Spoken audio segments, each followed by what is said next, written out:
everybody? KO4FSZ here. Another morning driving. I just got done watching a video by a gentleman named Dom, NC4XL. And if you don't know who Dom is, you're missing out. He has a lot of really informative videos about amateur radio and parks on the air. I would suggest you go to YouTube and you check him out. Just search for NC4XL. He has some really awesome videos, very informative, and just an all-around. He knows his stuff.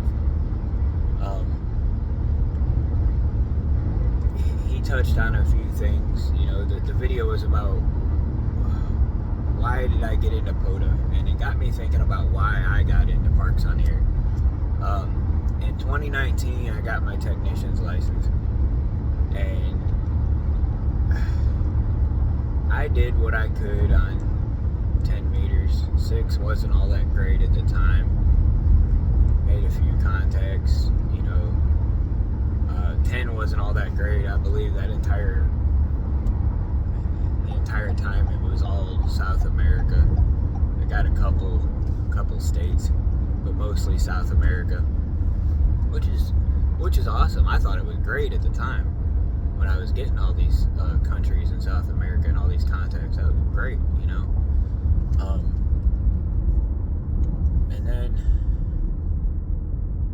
I started chasing satellites and working satellites, trying to make contacts through the ISS, and did SSTV and all that stuff that I was able to do within my band limits of the technician's license. And I got bored really quick. Really quick. So, the VHF activity wasn't, the repeaters around here were mostly dead. I tried DMR. I still have DMR radio, and I get on every once in a while and I listen. It's not all the time.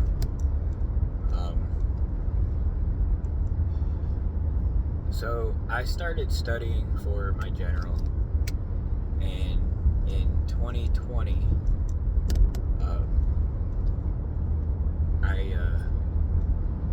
I got my general license in August of 2020 during the whole COVID pandemic thing. And nobody was, everybody was scared to leave their house and all that stuff, so nobody was going anywhere. And I wanted to find a way to operate my radio for field day. I was curious. I didn't know a whole lot at the time.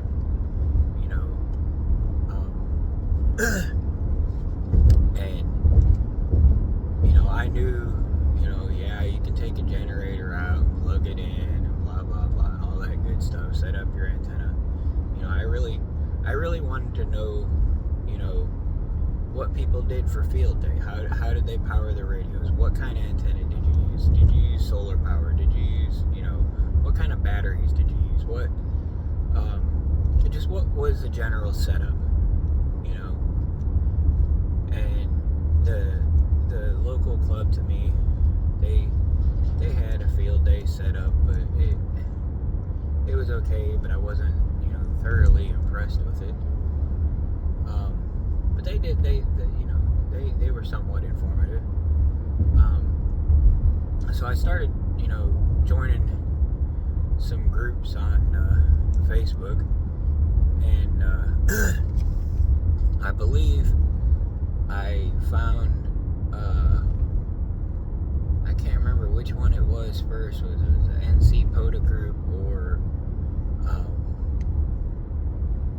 the CFARS, Cape Fear Amateur Radios? No, the Sandhills. I don't remember. It was one of them anyway. I can't remember which one I joined first, and seen where these guys were from the Sand Hills Amateur Radio Club were going to be going to Morrow Mountain State Park for a New Year's Day activation.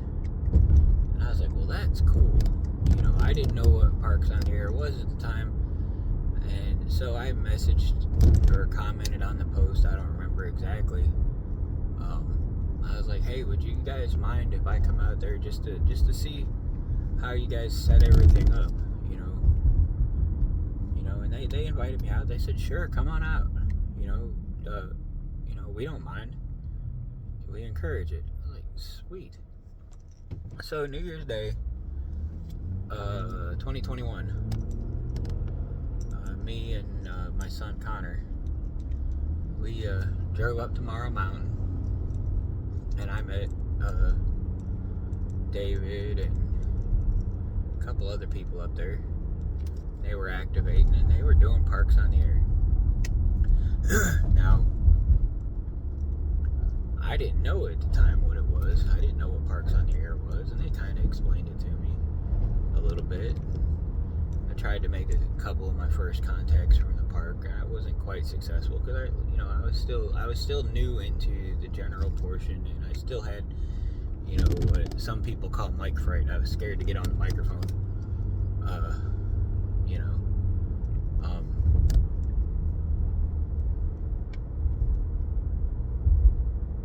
so I watched these guys activate, and I watched these guys having fun. I looked at their setups and their batteries and their antennas and the coax and the way they logged everything. You know, I believe there was one or two of the guys were computer logging. One or two of them were paper logging, and they had two operators running one radio, another operator running a single radio, another operator running a single radio. You know, it was an all-around good mixture of everybody's operating style. You know, some people paper log, some people computer log, some people, you know, dual activation, single activation. You know, really cool. So I started looking into it more, and you know, when I got home that day, I was like, I wonder what this Parks on the Air is all about. So I looked up the website, and I signed up, and I had no idea, but a bunch of my FTA contacts that I had made prior to this were to parks. I already had hunted probably 25, 30 parks at this point in time. I didn't even know it. I was like, well, dang, okay, cool. Now, fast forward to now, you know, Parks on the Air now, to me, it's enjoyable, it's fun. You know, you get to go out and enjoy nature. That's the coolest part about Parks on the Air to me, is enjoying the nature, and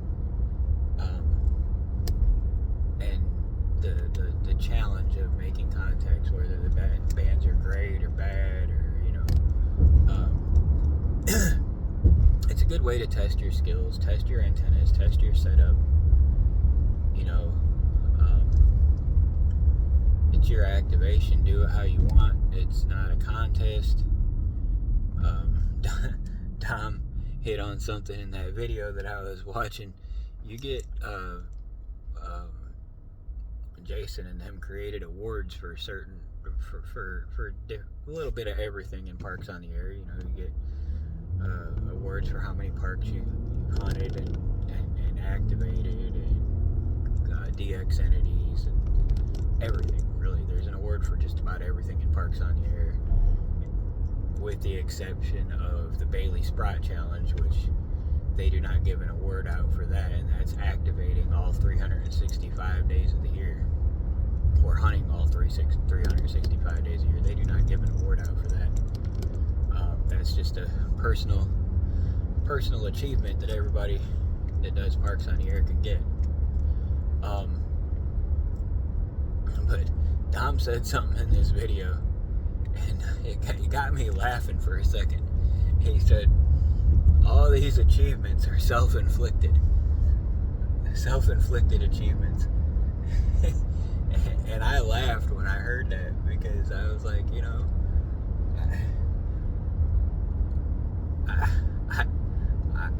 I do this knowing eventually I'm gonna get an award for having fun.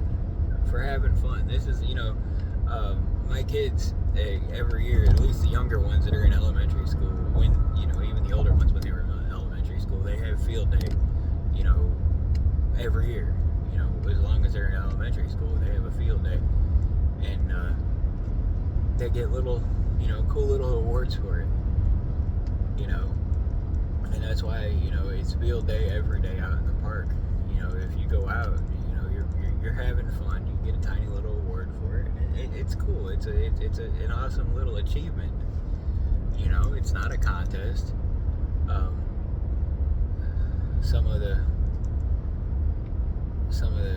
Some people try to think it's a contest. People that don't do Parks on the Air, that don't agree with it, think it's a contest, but it's not. It's just a bunch of people out having fun, enjoying nature, enjoying their setup, enjoying what they want to do. Everybody has their own part of the hobby that they like, and you know what? I tell you what, if it wasn't for Parks on the Air, I probably wouldn't be playing in this hobby anymore. I would most likely, my equipment would be sitting there collecting dust. Parks on the Air is what makes this hobby fun for me. And if they ever get rid of Parks on the Air, I don't know what I'd do next. I've hunted more countries and made more friends with Parks on the Air than, I have more friends on Parks on the Air that I don't really know personally, that I have never met personally. Now, granted, I've met a few of you guys, and that's awesome. Oh, speaking of Dom, he's in a park, guys, and I'm in the car without a radio. Dang.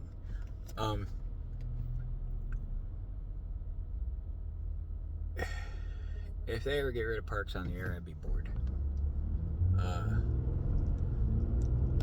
But I have met more friends with Parks on the Air than I have I have more friends in Parks on the Air because of Parks on the Air in different countries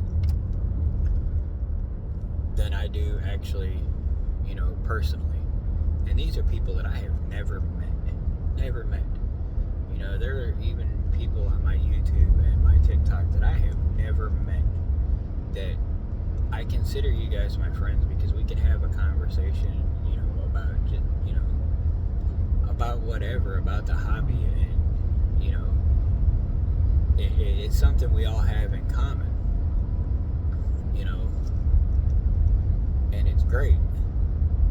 That's, I enjoy having my ham radio POTA friends. You guys are awesome.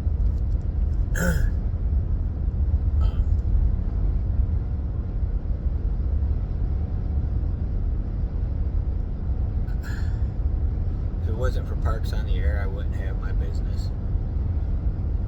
I wouldn't, have learned nearly as much about this hobby as I have. I would have never got over my mic fright. I probably never would have picked up a microphone. Maybe I would have, who knows?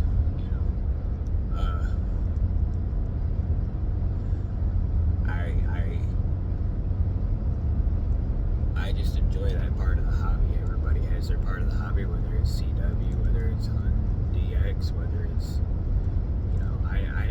I know a guy who has been a technician most of my life. He has never upgraded, and all he does is operate VHF and up. 6 meters and up, as a matter of fact. I don't believe he even does 10 meter, anything on 10 meters. And everybody has their part of the hobby that they like, and Parks on the Air is mine. It gives me a little bit of all of it.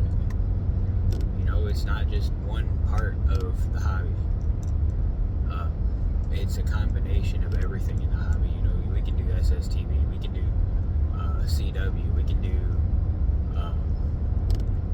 FT8, FT4, FT4 over satellite. We can do the possibilities of what you can do from a park or hunt from home, hunting a park from home when an activator is out doing something are nearly endless.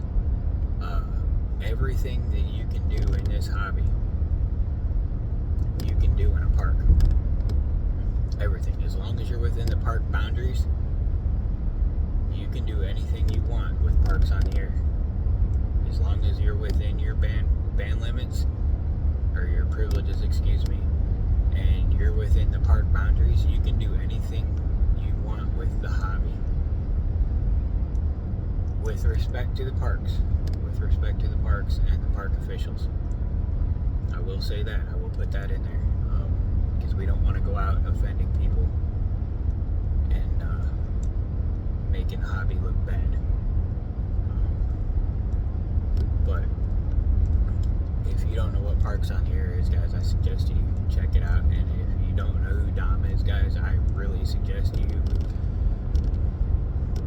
go to his YouTube channel. Just go look up NC4XL on YouTube and check out some of his videos, because Dom knows his stuff. Another couple great guys to follow on YouTube, and I watch a lot of their stuff, is Whiskey One Robbie Can POTA W1 RCP. He has some really cool stuff that he does on his YouTube channel, as far as like building CW keys. He just made a 40-meter bandpass filter. He does, boat POTA activations, all kinds of stuff, man. Robbie does some awesome stuff. James Mon, KEAPZN, he has a YouTube channel where he does a live stream twice a week. And he talks about Parks on the Air and what he's going to do in the hobby, and he invites some of us on there every once in a while. We just have a good little chat. We have fun. Dan, Whiskey Delta 4 Delta Alpha November, he has Front End Overload is his YouTube channel name, I believe. Check him out. He's got several cool videos on there. Alpha Echo 4 X-Ray Oscar, he's got several cool videos of his POTA activations on there. Kyle AA0Z, I believe is his call sign. Kyle, I'm sorry if I said that wrong. I apologize. I still haven't had enough coffee yet this morning. He has some really good CW stuff on his channel, and there are several others, guys. Just check them out and see. You might be surprised what you learn from some of these guys. I try to throw a little bit of me building some of my stuff on there. I'm actually working on a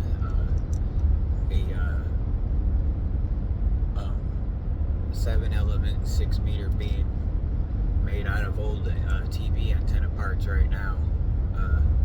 Then I'm going to be, hopefully, if the weather clears up this weekend, working on a little bit, and I'm going to try to shoot some video for that as my progress continues on it, because I would like to get it done before the June VHF contest.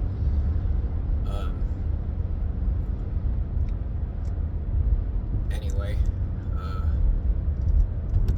get back to driving here a little bit, guys. I just wanted to touch on a few things that were in Dom's video, because he really inspires me when it comes to the hobby. His videos have helped me out a lot, and he's a really dear friend of mine, and I appreciate everything he does for the hobby. I appreciate everything all you guys do for the hobby. Anyway, 73 from KO4FSZ.